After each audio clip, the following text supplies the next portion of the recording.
अस्सलाम वालेकुम वरहमतुल्लाहि वबरकातुहू। इस वक्त जो हमारी मुल्की सूरत हाल है, जो सियासी अफरा तफरी हमारे मुल्क में चली हुई है, और इस वक्त जो पब्लिक का रेस्पॉन्स है वो आप सबके सामने है। ये कहना कोई गलत नहीं होगा कि इस वक्त पब्लिक आवाम के साथ खड़ी है। इस वक्त आवाम जो है वो इमरान खान के बयानिए पर मुत्तफिक है, या यूं कह लें कि इमरान खान एक बार फिर से इस अवाम में बिलखसूस नौजवानों के जहनों में अपना बयानिया पेवस्त करने में कामयाब हो गया है।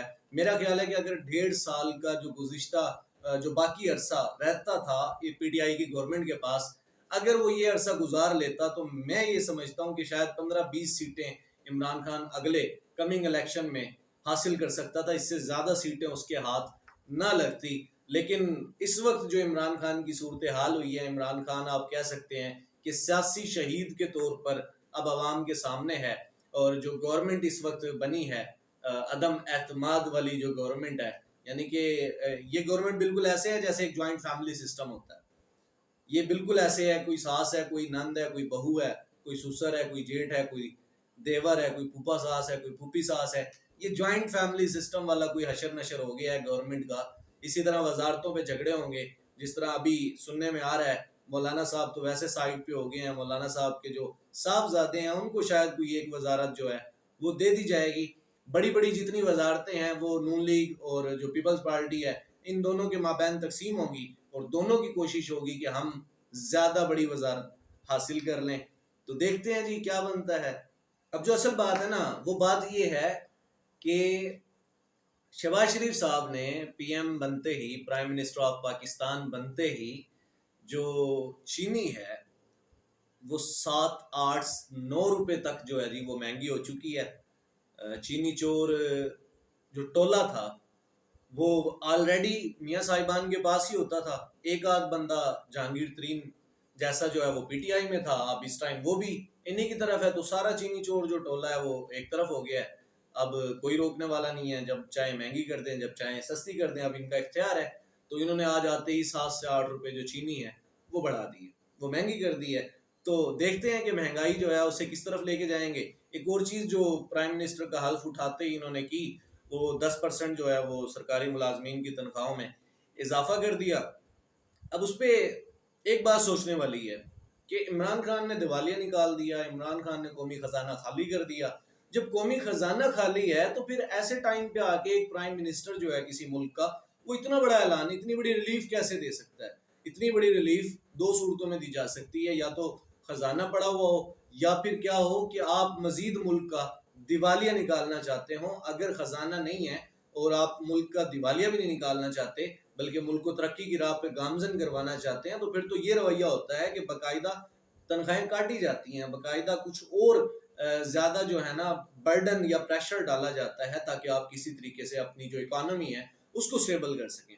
2018 में जब नून लीग की गवर्नमेंट ख़त्म हुई थी तो इन्होंने कौमी खजाने में 9 अरब डॉलर रुपए छोड़े थे। 9 अरब डॉलर 5 साल पूरे गवर्नमेंट की थी नून लीग ने, और 9 अरब डॉलर जो है वो कौमी खजाने में छोड़ा था। अब इमरान खान की जो गवर्नमेंट थी, पीटीआई की 3.5 साल की आप कह सकते हैं गवर्नमेंट थी, इन्होंने इस गवर्नमेंट के ख़त्म होने पर जो इस वक्त कौमी खजाने में अदम एतमाद को जो रकम मिली है जी, वो है 22 अरब डॉलर रुपए।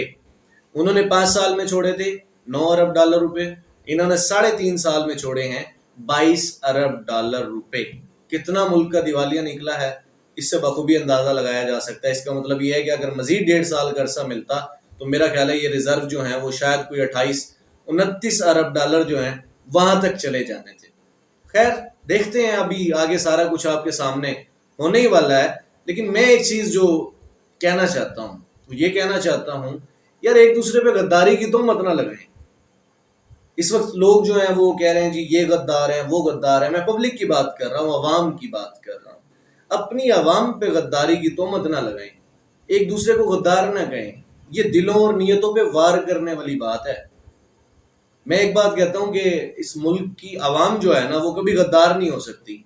सियासतदान तो गद्दार हो सकते हैं, लेकिन अवाम कभी गद्दार नहीं हो सकती। तो एक दूसरे को, किसी को भी गद्दार ना कहें। जो दोस्त हमारे, अहबाब, जो रिश्तेदार, जो जानने वाले जितने लोग दूसरी सियासी जमातों के साथ खड़े हैं इस वक्त, वो भी यकीनन پاکستان کا بھلا چاہتے ہیں چند ایک لوگوں کو چھوڑ کے جن کے ذاتی مفادات ہیں، تو وہ لوگ بھی پاکستان کا بھلا چاہتے ہیں، وہ لوگ بھی میرے اور آپ کی طرح محب وطن ہیں، اس ملک کے ساتھ محبت کرتے ہیں یار، سب کو اس ملک کی سالمیت اور وقار جو ہے اس سے محبت ہے، پیار ہے، سب چاہتے ہیں، تو کسی کو غدار نہ کہیں، ہر کسی کا اپنا سیاسی نظریہ ہے، ہر کوئی اپنی سوچ کے تحت انہوں نے اپنی سیاسی جماعت کا یا اپنے لیڈر کا انتخاب کیا ہوا ہے، اور یہ سب کا حق ہے، انہیں حق حاصل ہے، تو غدار نہ کہیں، یہ والا کام نہ کریں، نفرتیں نہ پھیلائیں، محبتیں بانٹیں، یہ ایک دوسرے کے خلاف کھڑے ہونے کا نہیں، ایک دوسرے کے ساتھ کھڑے ہونے کا وقت ہے، تو اس سے اجتناب کریں، اس سے پرہیز کریں۔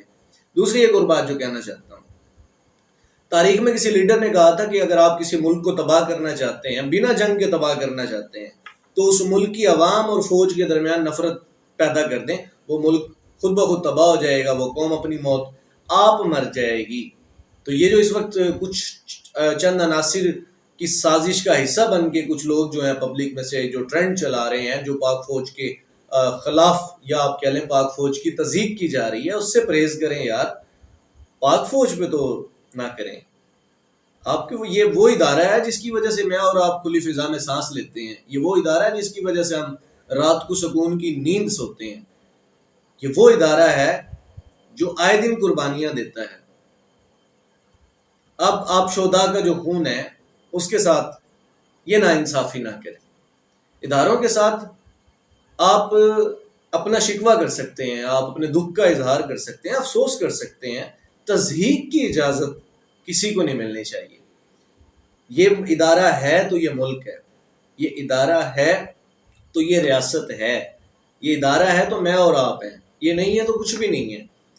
تو اس طرح کی بے وقوفی کم از کم نہ کریں، میں اسے جہلیت کہوں گا، یہ میری جہالت ہے میری نظر میں، جو لوگ اس طرح کے ٹرینڈ کا حصہ بن رہے ہیں۔ اپنے ملک کی فوج سے محبت آپ کرتے ہیں، کرتے تھے اور کرتے رہیں گے، محبتوں کا اظہار کریں، اپنی آرمی کے ساتھ کھڑے رہیں، اداروں کے خلاف نہ کریں، تضحیق نہ کریں، ایسے جملوں کا استعمال نہ کریں۔ انڈیا یہی تو چاہتا ہے، انڈین میڈیا کی سب سے بڑی خواہش تو یہی ہے، وہ تو یہی چاہتا ہے، آپ تو پھر اس سازش کا حصہ بن جائیں گے۔ تو نہیں، اپنے جوانوں سے، اپنی آرمی سے محبت ہمارے دلوں میں بسی ہوئی ہے، یہ کوئی نہیں نکال سکتا۔ حکومتیں آنے جانے چیز ہیں، گورنمنٹ چینج ہوتی رہتی ہیں، کبھی کوئی آئے گا، کبھی کوئی چلا جائے گا، پولیٹیشنز آتے جاتے رہیں گے، لیکن یہ ادارہ یہیں رہے گا۔ تو اس طرح کا جو ٹرینڈ ہے اس کا حصہ نہ بنے، باقی اپنا اپنا انتخاب ہے، سب کو اپنا انتخاب کرنے دیں، کسی کی تضحیق نہ کریں۔